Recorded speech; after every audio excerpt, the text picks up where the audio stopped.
Bienvenue dans The Debate, notre espace d'analyse croisée des perspectives.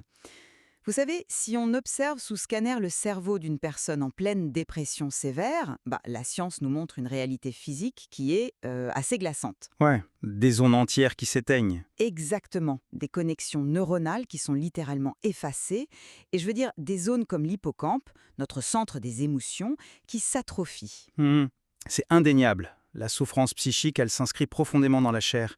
Mais la question, c'est comment on l'aborde. Et c'est justement la question centrale aujourd'hui. Pour vraiment comprendre et guérir l'état dépressif caractérisé et l'anxiété, est-ce qu'on doit privilégier une évaluation neurobiologique stricte ou s'appuyer sur la reconstruction de l'identité du patient? Moi, je suis persuadée que l'approche biomédicale est primordiale. On ne peut pas soigner un organe malade sans cibler sa mécanique précise avec des vrais outils de diagnostic. Et moi, je suis convaincu par l'approche psychosociale et expérientielle. Parce que, honnêtement, restaurer la chimie d'un cerveau, ça sert à rien si on redonne pas du sens à l'existence de la personne qui l'habite. Mais prenons la classification clinique, le DSM-5. Ah, le fameux manuel. Voilà, très critiqué, c'est vrai, mais c'est l'équivalent de la valise de diagnostic qu'un garagiste branche sur votre voiture.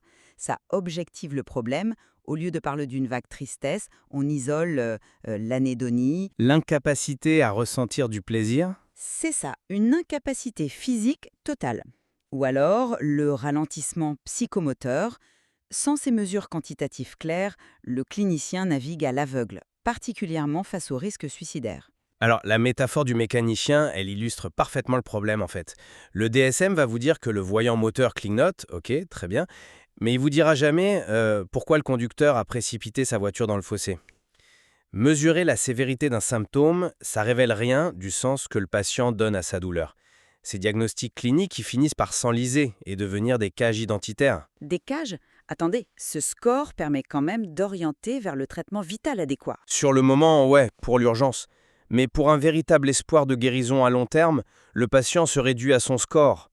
C'est pour ça que l'approche psychosociale intègre des modèles comme le CIHIME, axé sur la connexion sociale, l'espoir, l'identité. Le patient, il doit cesser de se percevoir comme une simple somme de symptômes pour redevenir l'auteur de son propre récit, souvent aidé par des pairs aidants d'ailleurs. Je comprends, mais comment redevenir l'auteur de son récit quand le cerveau, physiquement, n'a même plus l'énergie de formuler une pensée cohérente? Face aux dépressions résistantes, la simple conversation se heurte à un mur biologique. Les nouvelles pistes thérapeutiques, comme la neuromodulation ou la RTMS, ça change tout.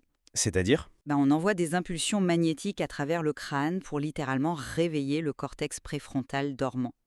Ça force la neuroplasticité, la capacité du cerveau à recréer de nouvelles connexions physiques. C'est une réparation mécanique indispensable du matériel. Sauf que, attention, la neuroplasticité, c'est pas le monopole de l'électricité ou des machines. L'expérience vécue, les émotions, ça modifie tout autant l'architecture de notre cerveau. Les thérapies cognitives de la troisième vague, comme la MBCT, basée sur la pleine conscience, elles font exactement ça. Vous pensez vraiment que méditer suffit face à un dysfonctionnement neuronal lourd? Mais c'est pas de la méditation passive. Il s'agit de briser le mécanisme neurologique de la rumination. Quand une pensée sombre surgit, au lieu d'essayer de la fuir, ce qui, on le sait, alarme le cerveau et renforce l'anxiété, le patient apprend à l'observer sans y réagir. Sur le plan purement physique, cet apprentissage désactive l'amygdale. Notre centre d'alerte. Voilà, on recable le cerveau de l'intérieur, par l'agentivité, et c'est ça qui prévient durablement les rechutes, sans surmédicalisation. C'est fascinant. En vous écoutant, il y a une dynamique claire qui s'esquisse. Si le cerveau atteint de dépression est une terre aride, la neuromodulation et les traitements biologiques, c'est un peu comme une charrue.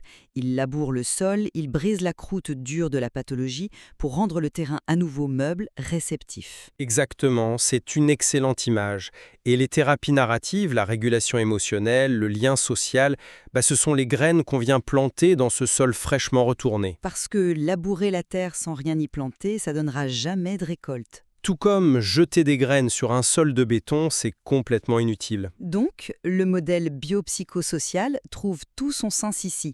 L'espoir de guérison réside vraiment dans cette alliance. réparer la mécanique neuronale pour rendre la thérapie psychosociale possible. Et utiliser cette thérapie pour donner une direction vitale à ce nouveau potentiel biologique. La guérison, c'est un processus qui est indissociablement physiologique et existentiel. Absolument. Il appartient à chacun de plonger dans les documentations existantes pour en explorer la richesse. Merci de nous avoir suivis et continuez à interroger les multiples dimensions de l'esprit humain.